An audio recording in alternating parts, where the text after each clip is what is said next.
does bioethics, and for that matter, the humanities in general, have to do with the practice of medicine? Well, to try and start to answer that question, I'd like to read a poem that I wrote called Conception. It is important to know the stories that surround our conception, but leave out the part about the hormone surge that expands the cumulus cells surrounding the zona pellucida and prepares the egg for fertilization. I would rather know if there was a passionate lovemaking in the back seat of a Ford at a drive-in movie, the rolled-up windows made opaque from your steamy breaths. And don't go into detail about how sperm must fight their way through fibrous macromolecules in cervical mucus to get to a fallopian tube fimbria where the egg awaits fertilization. Tell me about the gibbous moon that rose above the swell of waves on your honeymoon beach, and like sea turtles hatching out of the sand and making their way back to salt water, I too started my journey there on the sand. And don't use medical terms like capacitation or hyperactivation to describe how sperm must penetrate the zona pellucida in order to fertilize the egg. I want to know the details of how the fog-laden air hung lanuginous and misty in the park's twilight, and dew on the grass mixed with the lustrous sweat on your bodies. And if you start to tell me about sperm crossing the egg's equatorial segment and membrane fusion, followed by cleavage and embryo implantation, I will wonder about the outside drone of traffic mingling with the radio's music in your bedroom as shadows from streetlights streaked across the bed, and the sound of me came like the rustle of clothes dropped to the floor around your feet. What does this poem have to do with bioethics and the practice of medicine? Perhaps nothing, and maybe everything.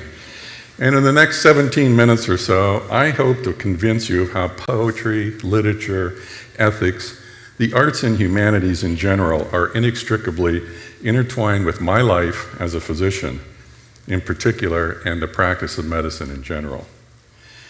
When I entered this great university in the fall of 1968, I was convinced that my years as an amateur astronomer and building telescopes were pushing me into a career as a professional in that field. It certainly came as a shock, though, when I realized that being in such a pure scientific endeavor, not to mention all those daunting physics courses, was not where my heart was actually going to. But where should I be? This is a dilemma faced by many college freshmen, and sometimes sophomores, juniors, and seniors, and was not unique to me. During my time at Youngstown State, I was searching for my true calling and taking humanities-related courses along the way, such as philosophy and anthropology. Working while in college was a necessity for me, and I somehow landed a job as a hospital orderly in my hometown of Warren, just down the road. And the world of medicine presented itself, and the rest was history, as they say. So a lot of things slowly started to make sense for me, and I began to realize that medicine combined my love of science along with my slowly developing appreciation for the humanities, particularly philosophy. Not one to do things by the book, or maybe I'm just a slow learner at times, I accepted an opportunity to go to medical school in Guadalajara, Mexico. This appealed to my 20-year-old self's heightened sense of adventure. Plus, as I came to appreciate later on, learning a new language and experiencing a new culture are worthy aims for a humanistic education. And if we pay attention, these types of experiences help us to better understand the world around us and to critically think about issues and problems from multiple fronts. It certainly did for me. During my 4 years in Mexico, I was fortunate to have exposure to visiting professors from medical schools in the United States. That included a concentrated course in bioethics. That was my first real exposure to the subject, and I was fascinated. Once back in the States, having completed my residency and fellowship training, and knowing that blood banking and transfusion medicine was my career path, I gradually started to devote more time to examining the bioethical issues that confronted me and others in the field. I was surprised to learn that many of the ethical questions and dilemmas that seemed to bother and interest me did not necessarily seem to concern my colleagues, at least as observed by me. In fact, I actually sensed a level of not only unwillingness, but almost animosity to question and examine ethical and professional issues that seemed all too prevalent to me. Too often there was almost a condescending attitude of, stick to the scientific questions and don't worry about that other fluffy stuff.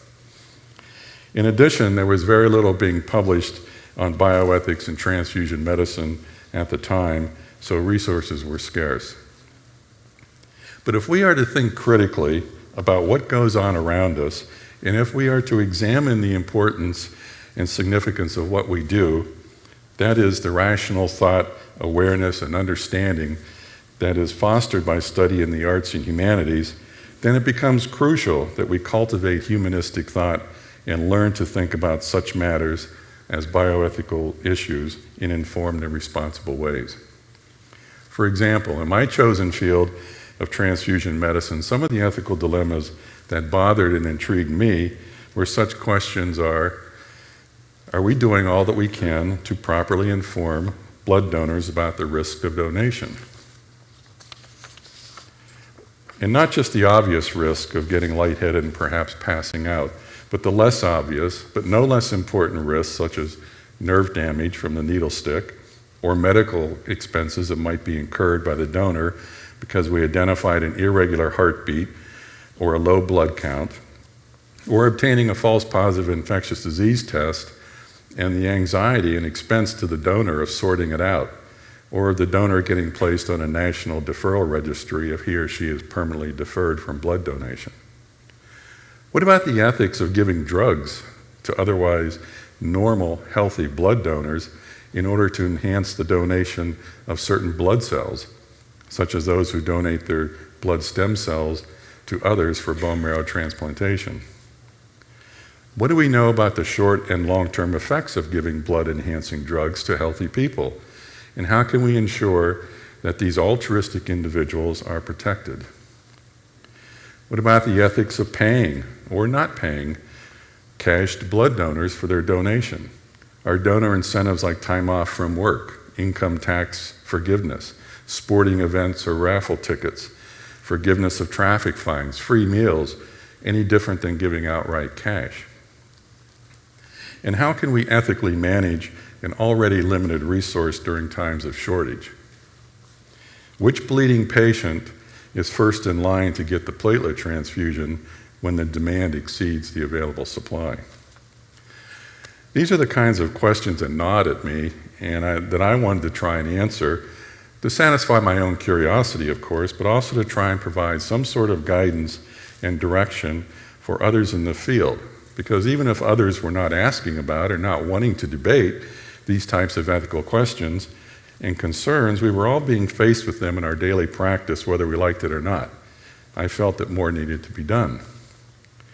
By successfully getting a few papers published in our literature that tried to address some of these issues and questions, I discovered that there are a few other like-minded individuals out there. I was living in Cleveland at the time, and two other of these individuals lived in Cincinnati. We went on to found the Ethics Committee of the Ohio Association of Blood Banks and had educational sessions at our annual meetings. From there, we approached our national organization, the American Association of Blood Banks, and pitched the idea of a book on ethical issues confronting those of us in transfusion medicine. They accepted, and the first edition of Ethical Issues in Transfusion Medicine was published in 2000, which was really the first publication of such scope in our field and probably opened the door to greater awareness of these often difficult and uncomfortable ethical dilemmas. And as we speak, I'm in the process of preparing a second edition of this book. I have mentioned the importance of the arts and humanities in helping to shape my work as a physician. This may seem somewhat intuitive to those of you who teach or have studied in an area that falls under the umbrella of the humanities, such as philosophy, literature, religion, anthropology. But to many out there, the humanities have taken a lot of heat in recent years when the push is to encourage students actually away from anything related to the humanities and to get a degree in a field that will enable them to get a real job after graduation. Or as one author somewhat facetiously wrote about the humanities, what are you going to do with a degree in that? The importance of the humanities has been argued long and hard, off and on, for years, decades, probably for centuries, and that's not what I'm going to focus on at this part of my talk. But I've already mentioned the importance of such courses as philosophy and anthropology that I was exposed to in the ethics classes I had in medical school, and simply the fact of living in and assimilating into a new and different language and culture. And I've alluded to my personal journey in literature and poetry, all of which I continue to cultivate as a necessary part of critical reflection and a well-lived life in what I term the maintenance of humanism. Humanism not in a non-religious sense, but in a more broad humanistic sense of values, dignity, and respect point of view. In addition to the important role that philosophy and bioethics has played in my growth as a physician, it is my contention that writing and reading poetry in a mindful way encourages me to be a better physician. For others, the same may hold true for another area of the humanities. The poet Sam Hamill said that language, and thus knowledge, begins with listening. To listen is to know, and to see. First we listen, and then we name. Poetry is a commerce of the spirit. He goes on to say, the poem is a door leading to an interior landscape. It defines that which is in the heart and mind, and realizing the unity of one with the other. In other words, poetry can give voice to universal feelings and experiences and allows for the achievement of a deeper level of learning and understanding. The assumption that I'm making is that poetry, and the humanities in general, can affect and potentially alter an individual's insight into learning, knowing, and seeing, and ultimately naming. This heightened awareness of one's emotions, sensibilities, and imagination, I feel, can work to enhance one's sense of compassion, empathy, and moral ethical reasoning. In writing poetry, William Stafford said that he found himself taking principled stands in such areas as religion, responsibility, peace, and that his poems ended up being respectful of religion, people, and ideas that were different. That's a profound statement, I think, and I found this to be also personally true. When I write a poem about death, or a medical event, or about my father, or about a beautiful autumn day with wild geese honking overhead, or something as mundane sounding as hanging out at a neighborhood bar, or on any subject, how can I not be changed or forced to listen more closely, or pushed to be more compassionate and empathetic when, to be true to the poem, I must express how I truly feel and see. Thus, I feel that both bioethics and poetry, and again, pick a favorite area of humanities for you, can help make me, all of us, more compassionate, more empathetic, more critical thinker, and a better listener, not only in my contact with my patients, but also in my contact with other humans and cultures in the world at large. The physician and internationally known ethicist Edmund Pellegrino, who was part of that bioethics visiting team to my medical school back in the early 1970s, more recently had this to say about poetry in a foreword he wrote on an anthology of poems written by physicians. Whether they, the poems, speak of the doctor's interaction with a patient, the physician's home life, or the mundanity of shopping for groceries, in every experience, the poet's vision, sharpened by the doctor's probing eye, lets the hidden light emerge from the most trivial or tragic events and leads us deeper into the human soul and condition. I would add that you don't need to be a physician to work at letting the hidden light emerge and to be led deeper into the human soul and condition. You only need to cultivate the maintenance of humanism. I was enticed to leave Cleveland and go to the Penn State University College of Medicine in Hershey, Pennsylvania, 16 years ago, because they have a Department of Humanities in the College of Medicine. And it was the first college of medicine in this country to have a Department of Humanities. And to me, it offered a whole lot of exciting opportunities to actually put some art and humanities into a very human-to-human interaction that we do in the practice of medicine. And I think this is becoming even more critical as we look at the world around us when we're now in the Anthropocene age or epoch, where man is being the primary dominant figure to influence our environment.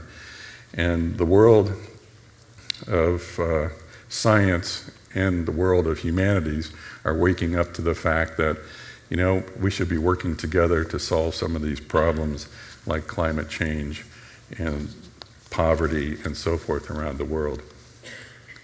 So I hope the poem that I opened with and the one that I now close with illustrate my point about the importance of the humanities in bioethics and in my life as a physician.